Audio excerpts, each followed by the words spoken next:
morning, everybody, and welcome to this leadership episode of 30 Minutes to President's Club. My name is Armand Farouk, and I'm here with my co-host, Mark Costaglo, and I'm also here in person, in studio, with one of our Hall of Fame sales leadership guests, John Sherer. And so we have a two-part special for you folks. This first episode is going to focus on how you should onboard your reps. And then the second episode is going to focus on, once they're onboarded, what are all the different metrics that you need to look at as a sales leader to make sure that things are actually going well. So in this first one, Mark, why should people listen? So we were just going over John's history, and I think it's super interesting. He started at HubSpot and went through IPO. That's like the tippity top. Then he went to help take Lattice from 20 to 120. That's like taking it a notch down, but a totally different type of learning. And then he went on to help somebody do 0 to 10 million.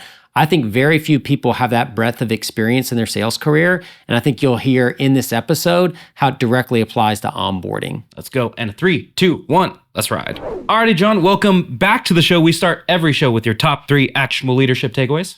Let's get your 3. All right. Number 1, communicate your comp plans 1-to-1. Not in a big group. Please, not in an email. That is self-explanatory. What's number 2? If you're working in person, get a big whiteboard, write all your top deals on the whiteboard, and every day, stand in front of the whiteboard and ask people questions about the deals. It's fun, it's engaging, work on your handwriting, bother people all the time. Great takeaways so far. Bother people all the time. What's number 3? Number 3 is, if you have an awesome manager who was previously a rep, let them onboard all your reps. Let them own demo certs. Make sure they're the ones that teach people how to sell your product. Before we get into the meat of the issue, I want to talk about this deal whiteboard thing. What happens, first of all, when those deals are visible for reps? Like, what do you think a rep's thinking when that thing's up on the board every day? I better be moving that deal. Yeah. I better know what's up with that deal. I'm thinking about it. It's top of mind. I'm like paranoid about it. I think a little healthy paranoia is good. Yeah. I also like to write the next step next to the deal name. So it's always deal name, next step. Then I color code it. If it's a good next step, if it's green. It's a bad next step, it's red. And are you like walking the hallways up and down each aisle, like tapping on the board incessantly? Like, how are you approaching a conversation with the whiteboard so that people aren't like freaked out? Or maybe they are freaked out. Maybe you want to freak out. Yeah. Well, I'm a person who never has a desk. I can't sit still in one place. If I'm taking a call, I'm usually in a meeting room. And so I do a lot of pacing around the office. So I'm just constantly chirping, talking to people, looking at the whiteboard, asking questions. And I tend to do it in a big group anytime I see people are free or on the call. So I don't sit much. I tend to pace a lot. And so the whiteboard works great for me because I can just point at it all the time. Transitioning, because when we were prepping, Armand and I were kind of talking, and there's this meaty issue that I think is going to take most of this conversation. And this is a good transition. So you have your best manager, who is a great rep, train every rep. That sounds the most unscalable, most horrible onboarding program ever. Like, help me understand why you're doing that. I mean, it's really expensive to hire reps. You miss onboarding somebody successfully. The cost is enormous, especially you hiring 2 to 3 reps a quarter and 1 to 2 of those ends up failing. You're going to miss your number on the year, right? And so what's more important than making a new rep successful fast? I'd argue nothing.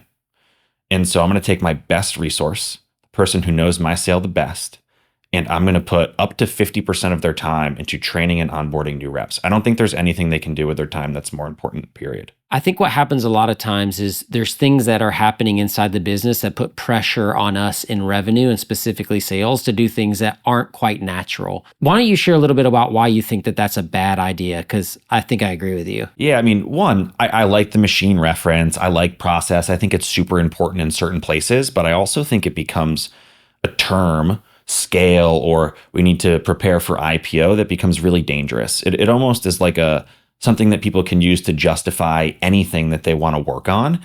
And it's difficult to push back against. But I actually think collectively that adds up over time and gets super dangerous. And onboarding reps is one of those places. I think a lot of enablement related activities are those places. And so generally what I've seen is scale can be really effective in some places, but a lot of times our 2 to 3 to 5 year revenue projections don't come true. Most of us aren't Stripe. Most of us aren't OpenAI. That plan that says we're adding 50 reps next year, how often does that actually come to fruition? How much time do we as revenue leaders actually spend building towards a future that is really not going to happen when actually we should be trying to make as much money as we can for the business right now and maybe delay the scale stuff until it's needed. I think one of my learnings is like, I'd rather be a little late to scalability and focus more on capturing maximum revenue now. And I think that'll have a better long-term effect on the business. But it's tough to push back against as a leader when somebody's like, you're ready for IPO. Oh, you're not doing a good enough job scaling, right? Because Mark, you've been there, right? As somebody who's a leader who's been in there early and tried to hold on to that job for years so they don't top you. One of the things they tell you is like, do you know how to scale? Yeah, well, they taught me, and I didn't know how to scale. But guess who they always brought in to fix it? So I want to dig in on this, and I'm going to come back to this making the manager on board half of your sales organization, because I want to understand how you actually do that. But first, let's give some bad examples of process. I've also been part of a sales organization where one executive in another division came from a MedPick team. They came in, they saw that our sales team wasn't doing MedPick, and they're like, we're at 10 million ARR. Why aren't we doing MedPick? Next thing you know, I got to go talk to command of the message and all these force management people. And I'm like, I've never been a MedPick guy myself, but now apparently I'm expected to bring in this kind of process and 17-letter methodology. And so talk to me about what is the wrong type of process to be bringing in, or what are some bad examples of process? Oh man, you're triggering me. MedPick on your 3K deals? I've done this one. I did the command of the message one too, right? I rolled out command of the message. I wasted $500,000 on it, thousands of selling hours, and it didn't move the needle, not at all, right? And then I look back, I'm like, why did I make that decision? One, I made the decision because somebody above me recommended it to me, and I didn't know what else to do. And it was like, they've got strong conviction on this. I went and talked to a bunch of people who loved command of the message. Like, it's totally valid. But what I didn't understand is that I didn't understand command of the message. How am I going to roll it out? None of my managers were trained on this. I was not trained on this. I did not grow up as a seller in this environment. But then I rolled it out anyways. And I put everybody through the training. I went through it myself, but like, it wasn't enough. I didn't have true conviction and belief that it was going to work, and that I knew how to make it work because I had never done it or experienced it. But it was the right thing to do for scale. It was something that a lot of elite organizations do really successfully. But for me, I grew up in a different world, the different selling style, not with MedPick, not with command of the message. And so if I'm going to lead a revenue organization, I have to play to my strengths. And instead, I spent 6 months of all of our enablement time, an enormous amount of our managers' time. Every executive in the company had to come on site for this thing. And like, I don't think it got us a point on conversion. Let's dive into this, because I think this is a great example of like, all right, we need to up-level the team, everybody. What do? We bring in MedPick. We bring in a command of the message. We bring in whatever it is, right? And that's going to up-level the team when the team's already performing well. Like, give me the circumstances around like how many reps, where were you about revenue-wise? Like, give me some idea of like when this started to come, what was the circumstances? 80 million in revenue, 60 to 70 reps, North America plus EMEA, on the triple, double path. Early 2022 is when we made the decision. So sort of pre things starting to slow down. So we still think that we're going from like 80 to 160 the next year, right? And so obviously like that changed for almost all of us. But like a lot of momentum and style. Like at Lattice, we had our own style. We had things that worked for us. They were atypical. Some people would come into our sales organization and be like, this is how you do discovery. But like, what do you want me to do? I've got 38% close rates. Yeah. HR is a unique buyer. We've got something that works here versus trying to like shove in what every other sales organization tells you should do into your own business, I think was a point of failure for us. Like if you had to go back in time and whisper into your own ear, don't do this, do this. What would you tell yourself? I mean, if I knew 2022 was going to shape up in the back half of the year the way it did, I'd change a lot. More than anything, I would lean into who the best sellers were in my organization longer. Like we had something that worked to onboard 50 to 60 successful reps. I mean, we probably hired 80 to 100 over the years, right? Like it was working.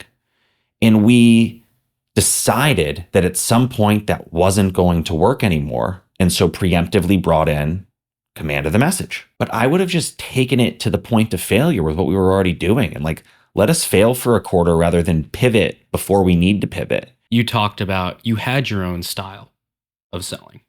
It was lattice style selling. And at Pave, we built a style of selling, and it was Pave style selling. And it was an amalgamation of a lot of different processes that I had learned and other reps had learned from other teams. But it's sort of like with a cast iron. You keep cooking food in there.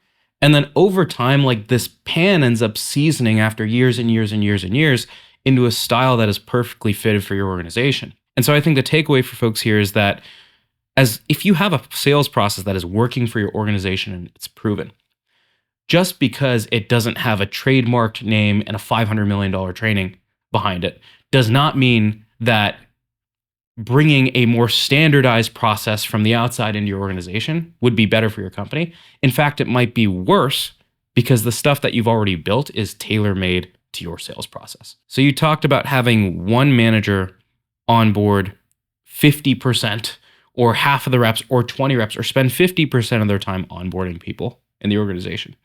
The problem is your best manager is also managing a team of 8 of their own reps.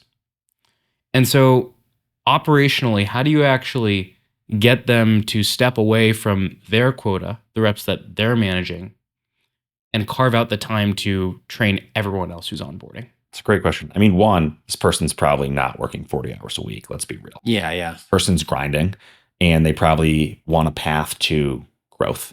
And that's how this is, how they're going to find the motivation to do this most likely.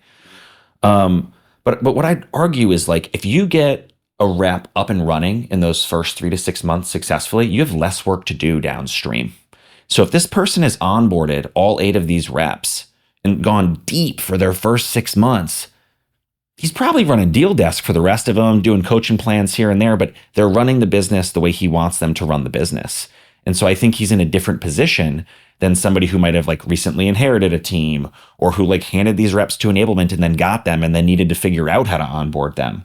And so I think that upfront investment actually makes things easier long term. The other piece is I wouldn't say this person should do 100% of the onboarding. They should do everything to do with selling. Market education, persona training, some basic product training. I think you can outsource to other parts of the organization. But how to demo, what to demo, when to demo, what questions to ask, what are those like little nuancy phrases that your organization has come up with that like random reps came up with that people have been copying for years, right? Like those things should come from the person who knows the sale absolutely the best. And guess what? They're also accountable for these people's revenue number. It's super aligned. Right? Everybody wins if this works, but it's hard. It takes a lot of work. I think one important thing that stood out is I think about the types of training in terms of industry, product, and sales training. So industry training is, for example, how does a stock option work if I was selling equity management software at Carta? And the industry training can oftentimes be taught by enablement. It's like vocabulary. Yeah. What's a performance review? How many ratings are in a performance review? You can learn that stuff over time. But once you start to get into finesse, how do you demo the product in a way that doesn't sound like you're literally reading off a list of 10 features? How do you artfully pull out the right stories in your discovery? That's when you need to have your best reps and your best managers leaving those ones. And I think oftentimes enablement struggles with that a little bit because they want to take the stuff off of the leaders' plates. They want to take the stuff off the reps' plates. But Mark, I know you've had some perspectives as well. I'm curious to hear about how you think about enablement's role when it comes to onboarding and actually running these trainings themselves. Over the years, my relationship with enablement went from great, now I have somebody that can train reps and I don't have to think about it. That is the worst view of enablement that you can have, to, hey, this is somebody that can look at the numbers with me. It's a second brain, a second set of eyes that can help me pinpoint what's wrong. And my job is to work with them on how we're going to fix it. And then their job is to supply and create all of the support materials that my team needs to go execute on that. How you train the reps is secondarily important into how the managers manage the reps. How are you using enablement inside of that when you have like, all right, manager Bob, your job is to like help onboard reps. How does enablement support them? I think enablement, is making sure that the product content is available for it to be taught once, right? Because I think what we got to remember about sellers, not always the people who like are super academic in the way that they learn, right? So normally somebody needs to see the content in a deck once, then they need to watch you do it once, and then they need to do it themselves once. And so you got to hit somebody with content multiple times. And so I think there is a first round of content of like hitting them with product information, hitting them with buyer information, covering some case studies that is valuable to be shared via enablement. But all of that needs to be talked about multiple times. This isn't a one and done type of thing. Most people need to hear things a bunch of times. I know I do, right? And I need to say it out loud probably before I even really learn it. And that reinforcement and the art of it all needs to happen, in my opinion, with their sales leader, whether that's a manager or director, whoever you think is the best person to teach them. And then we always pair them with a buddy. And the buddy thing is actually very important as well, because that's the person that's going to join a few of their first sales calls. They're going to join all of that rep's first calls for a while. And buddy selection is something that's actually like another artful thing, right? Like you interview somebody in a process, you got to think about who on your team today best matches their style. Because you're going to have reps that sell differently, right? Not everybody's the same. And so you really want to match people who they can like look in the mirror and be like, oh, I can copy that guy. We've got similar swagger. Like our energy is really similar. And you want to buddy those people up together. And I think that combination of like a little bit of enablement early on, ton of manager, direct training, running the demo certs, et cetera, and then giving them a buddy that they're on the call with really consistently is a winning combination. And I think it scales really far. I would have loved to see how far we could have pushed it. Yeah. It might never have broken, but you never got to see. Because somebody's so worried about it breaking that they ended up wasting a bunch of time trying to prevent something that might never have broken, right? Could you talk about this buddy program a little bit more? Because I've seen this go wrong, where I pair upbeat, outspoken, extroverted Nick with introverted, middle performer person who has me. And I'm like, go be buddies. And they do a coffee chat on the first day. And then next thing you know, they never meet again. And there's no rhyme or reason or no way that you've actually guided those buddies to onboard one another. So how do you set them up and set that program up for success? One, I think personality selection is really important. And if that means one of your reps ends up being a buddy for half your new reps, like, cool. I don't see a problem with that at all. Yeah.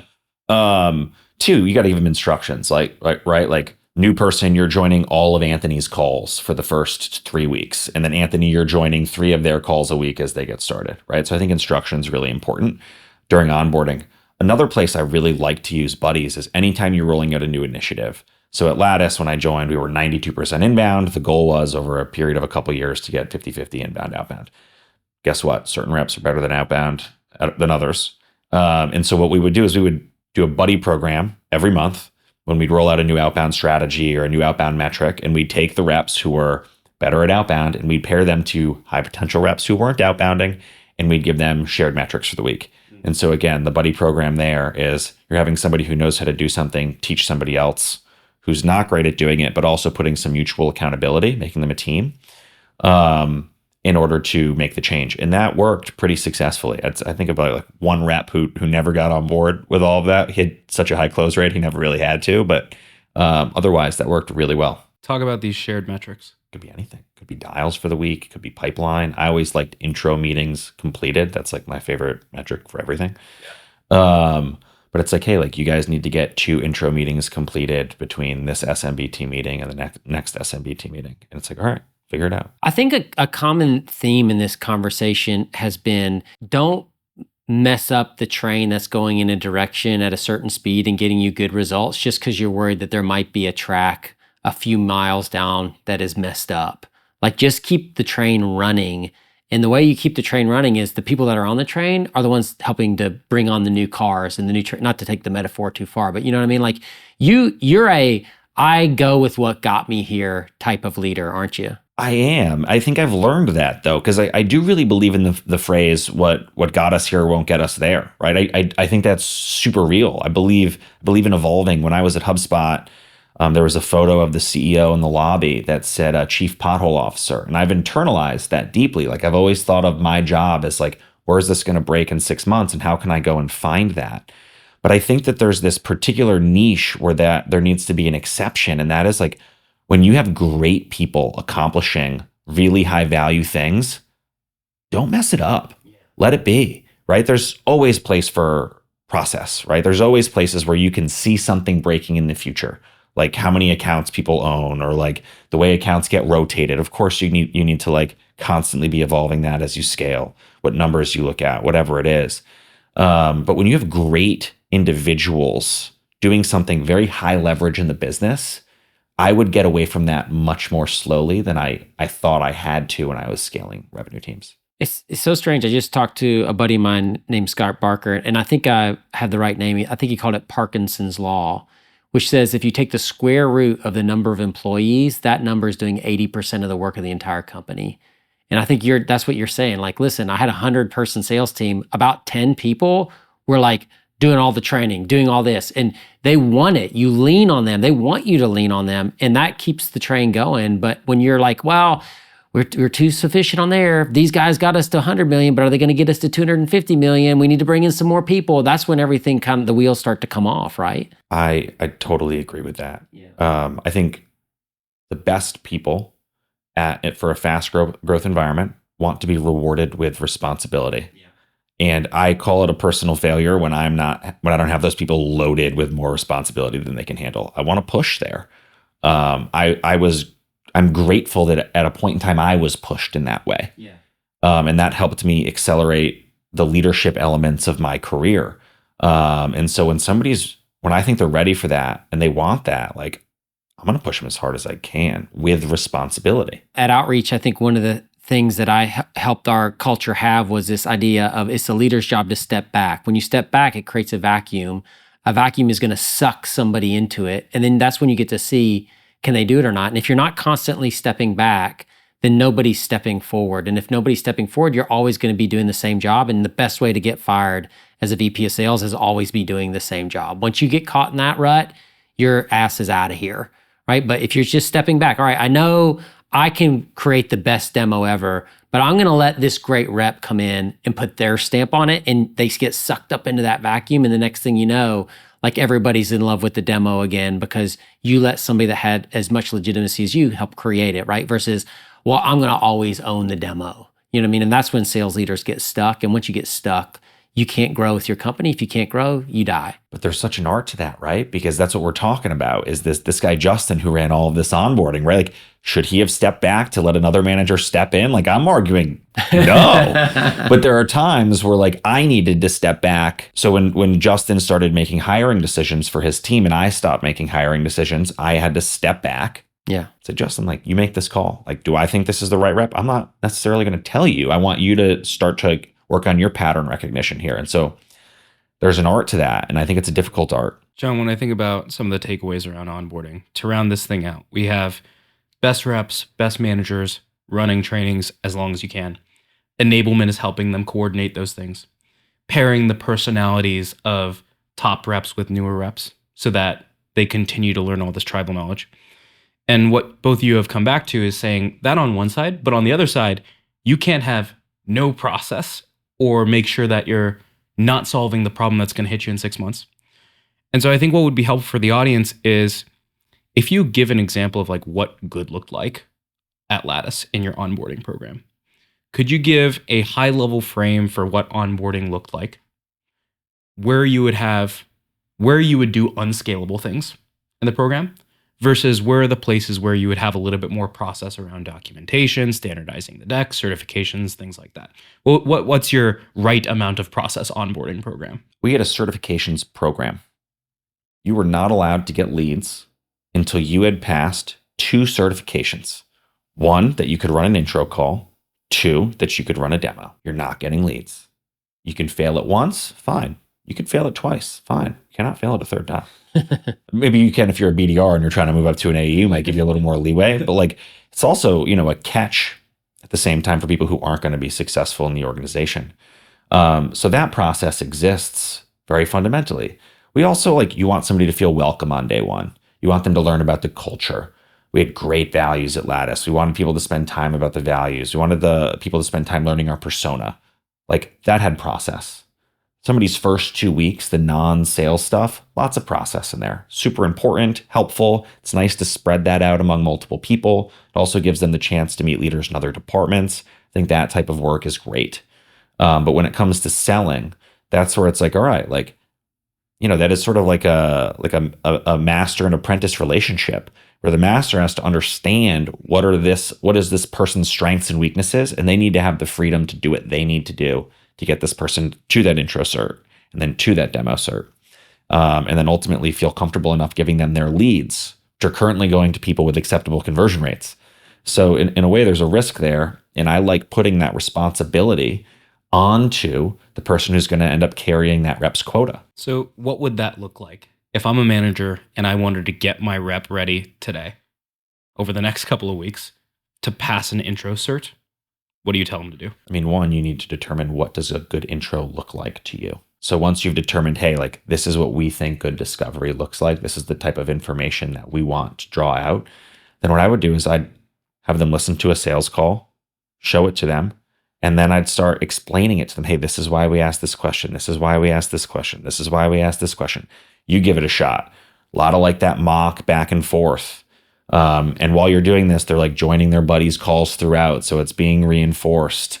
And then you do their first practice session for the intro call. Then their next practice session for the intro call. I think it's very kinetic. It's very doing based. I think the most important point of that is the why. Like, I can't tell you I would teach somebody something or we go through something and they would sort of get it. But when I'm like, all right, let's listen to a call together and I'm going to pause it and tell you exactly why we did this. All right, now go a little bit further. Pause. Why did we do this? When people have that why, then they understand the what way better. And then they do the what. But when they're just like, okay, I see what John's telling me to do. I understand why, like in some weird way, why he's telling me to do it. But I don't understand like exactly why. And when that's ambiguous, people don't act. To be very specific, the way that I always think about discovery is I'm trying to bucket somebody. And so the questions that I'm going to ask are going to put them in a different bucket, right? For example, one business that I'm working for right now sells offshore talent. And so one of the things that I fundamentally need to understand is have they done this before or not? Because then my next set of questions is going to be different. The way I'm going to sell them is going to be different. And so the same thing was true at Lattice. Like we had people like, are you doing performance reviews today? Are you not doing performance reviews today? Are you doing this like using Google Sheets versus technology? Those types of things are going to change the way that we sell. And so my favorite method of teaching is through bucketing. I like a good bucket. Buckets are easy. And I think over time, we all develop those 4 buckets, become 8 buckets, become, 16 buckets. And they're more nuanced and they're harder to teach. But like, that's what repetition does. That's what experience can do in a role. But starting off with some high level buckets is a huge advantage. I really think way too many onboarding programs, like you said, spend way too much in the learn it phase. In other words, they're focused on the discovery decks and the academic or the theoretical framework behind how to run a discovery call.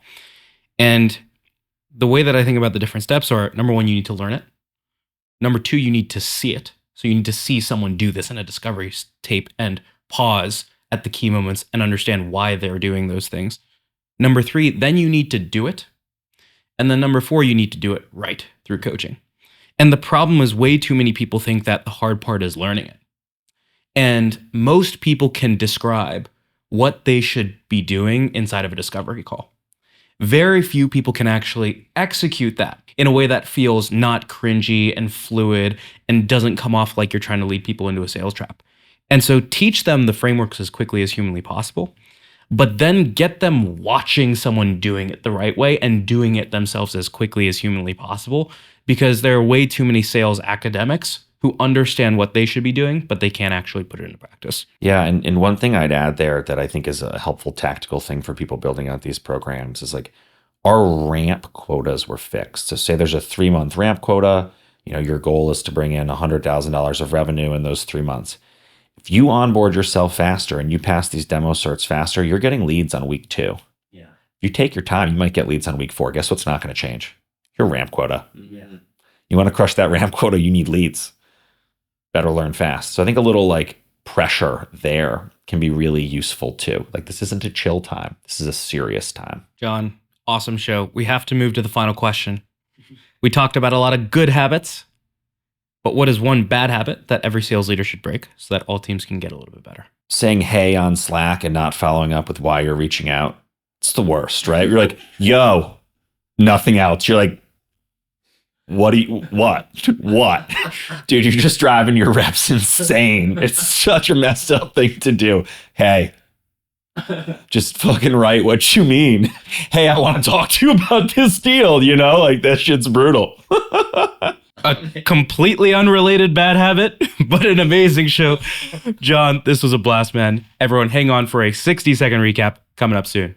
Alrighty, Mark, it is time for a 2x2 recap from this episode with John Sherer. What do you have for your 2? 2x2. Number 1 is I love the fact that he's using the buddy system. I've used it in most places I've done, but what I think that John's doing that I had never considered is during the interview process, I'm also interviewing with who should be their buddy. And I just think starting out that way creates a way better match. And when that match is great, it's a great little program to run. If that match isn't good, it kind of disappears into nothing. And the second thing is John doesn't appear to be scared of taking one person and saying your job and the company's relying on you to onboard reps correctly.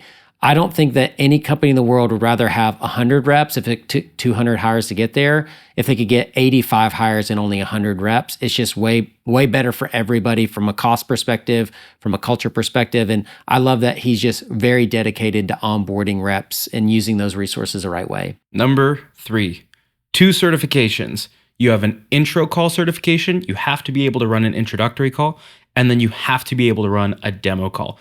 And if you cannot, you do not get leads. And then lastly, number 4, when you're training your reps, you got to teach them the fundamentals of how to run good discovery. But then you got to get them watching tapes and shadowing those calls with their buddies as soon as humanly possible.